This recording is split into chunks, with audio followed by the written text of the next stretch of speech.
Meet Ali Bennett, a friend of mine, a young Muslim born and raised in Sydney, Australia, who has lived quite a successful life. However, it was only recently that his life took a dramatic turn.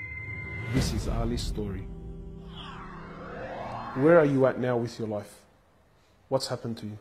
At this point in my life, wallah, I've been gifted, alhamdulillah, by Allah, with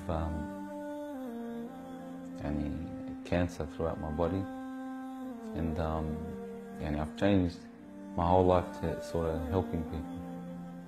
Why do you call it a gift, Ali? And alhamdulillah, it's a gift because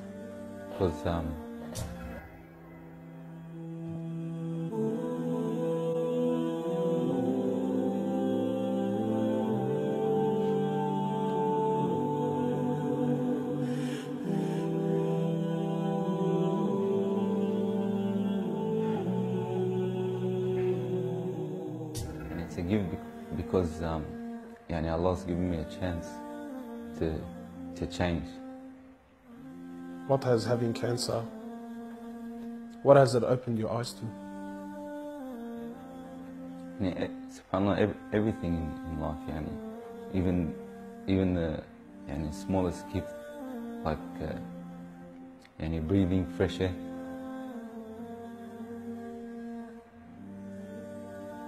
Do you feel like you used to take that for granted before?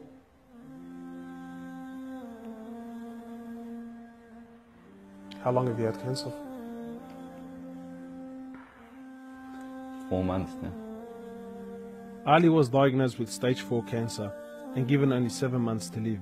Upon finding the news, he immediately sold his successful business and was forced to reconsider the lavish lifestyle he was accustomed to. Everything was to change. Ali, what was your reaction when you came to know you had cancer? I got rid of my cars, I got rid of my watches, even my clothes. I took them with me overseas and I gave them to a lot of people up there. Alhamdulillah. So I wanted to try to leave this world without anything. So you were on a mission to get rid of your dunya. It wasn't until Ali invited us into his room that we truly understood the luxurious lifestyle that he was living and the extent of the sacrifice that he was making. What's all this, Ali? Talk to me, explain this. It's a bracelet, costs about $60,000. $60,000? Yeah. What do you have in these boxes now? They're all my shoes, alhamdulillah. Louis Vuitton? All Louis Vuitton. How much is something like this worth, Ali? They're probably about $1,300. How much you pay for that, Ali? About $700. Thongs? For a pair of thongs, yeah. So what's happening with the sunglasses here, Ali? I just like collecting different sunglasses. Yeah? I've got rid of a lot of them. I gave them to a couple of brothers in Africa, alhamdulillah. So you're telling me there's a kid in Africa that's walking around with Louis Vuittons and Can I try one of these hats on? I've only mentioned them in my talks like 100 times. You can try the red one on. It's limited edition one. Barakallah. What do you reckon else? Sheikh Gucci. Ali's interest in the dunya has left him abruptly and no longer holds a place in his heart. So Ali, what do you feel now like when you look at this? And driving something like this doesn't really cross my mind anymore. It's not something I would want to do no more. After someone tells you, or you find out that you're sick, or you haven't got much time in this life, wallah, this is the last thing you would want to chase. And this is how we should be living our life every day. Car like this, people would love to be in it, people would love to own, people would love to drive it. Wallah, they're going for the wrong goals. And you realize that when you get sick, when someone tells you haven't got long to live, you realize all this stuff does not benefit us in any way. So what's the value of this in your heart now? This is worth one pair of thongs for a little African child with no thongs. Wallahi, it's worth more than me to see him smile with a pair of thongs than own one of these. Wallah al-Azim. Ali has since dedicated the remainder of his life and wealth to helping those who are far less fortunate than him. After an emotional journey to Africa, Ali has established a charity titled Muslims Around the World Project. The organization wasted no time in the construction of a masjid and a school in Africa to serve as an ongoing charity for him when he finally has to depart this world. Well, it all started from when I went to the cemetery when a brother that has the same, that has cancer, passed away. And I was at the cemetery and I was just thinking to myself, you know, after you go, there's nothing.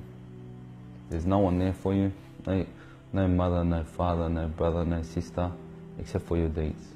And even your money is not going to be there for you. So the only thing that's going to be there for you is a sadaqah. And that's the only thing that's going to help you gradually through your time in the grave till you get to the ultimate destination. As the reality of death further sinks in, Ali spends most of his personal time in preparing himself for his final meeting with his Creator, Allah. The Prophet of Allah says, sallallahu alaihi wasallam, more or less, he says, he who loves to meet Allah, Allah loves to meet him.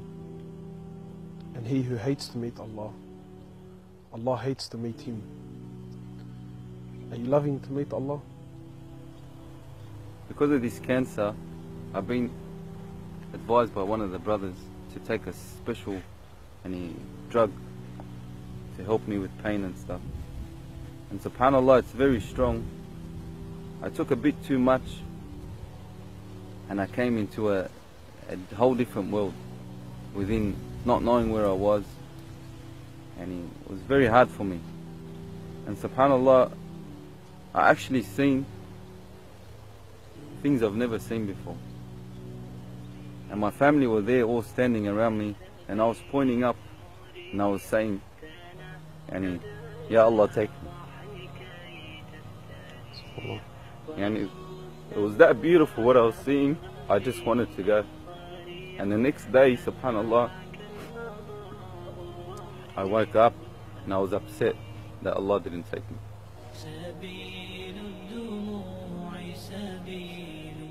Well, I ask Allah subhanahu wa ta'ala to purify you and to give you shifa, to keep you around us for a long time. Allah, may Allah subhanahu wa ta'ala reward you.